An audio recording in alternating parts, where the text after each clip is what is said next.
Today, I'm going to show you the patterns on the keyboard that will help you know what letter you're playing when you hit a key. The black keys are what you look at to see what the different letters are. There's a pattern that comes out whenever you look at them. If you look right here, there's two black keys together, and then you have a little space. Then you've got three black keys together, and then a little space. Then you got 2 and 3 and 2 and 3, and it keeps going up and down the keyboard.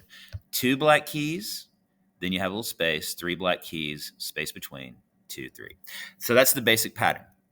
Now, what I like to do whenever I'm teaching somebody the letters on the keyboard is I like to look at the two black keys. The reason I like to do that is because if you draw an I here and an I here and a little nose, it kind of looks like a little doggy right there.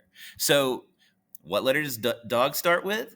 Dog starts with D. So where you see the dog ears and the little dog face in between, that is going to be a D. And it's true for every single pattern of 2. You got the dog ears, that's going to be a D. Okay, so that's going to be your D. The cool thing about music is that on the keyboard, or really any instrument, your letters are going to go in order. So where you have D right here, if you go right next to it, the next key is going to be an E. Then you've got an F. Then there's a G. Now here's where it gets tricky. The music alphabet only goes up to G. So once you get to G, you have to start over. So the one after G, that's going to be an A. Then we've got our B. And I bet you can guess what comes next. Last one's going to be C. And then we're back to our cute little doggy. So that's how you can see the different letters on the keyboard. There's A, B, C, D, E, F, G. Now, you don't have to go through and find your dog every time and then go D, E, F. Like if I ask you to do a G, you don't have to go find your D and then go D, E, F, G. You can do that, but it does take some time. A better way to do it is to memorize your patterns. So your G right here is, if you look at the patterns up here at the black keys, there are 3 black keys, and the G is below the bottom 2. So if you look at the rest of your keyboard, this is going to be a G, and so is this. And I'm not going to label it, but this is also a G right down here.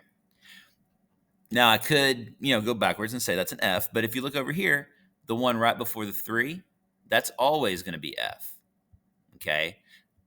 The place of the letter does not change.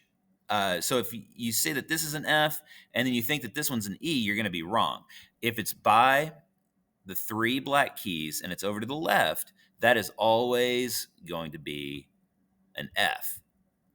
Of course, you can, know one key, like if you know your D, and if you know your alphabet, you can figure out that that's E, F, G, A, B, C.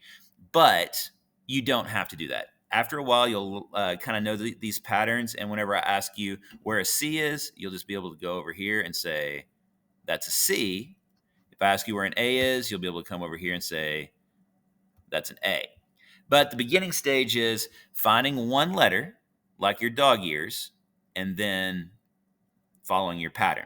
We're going to practice some of this to see if you guys can do it, but that's the basics.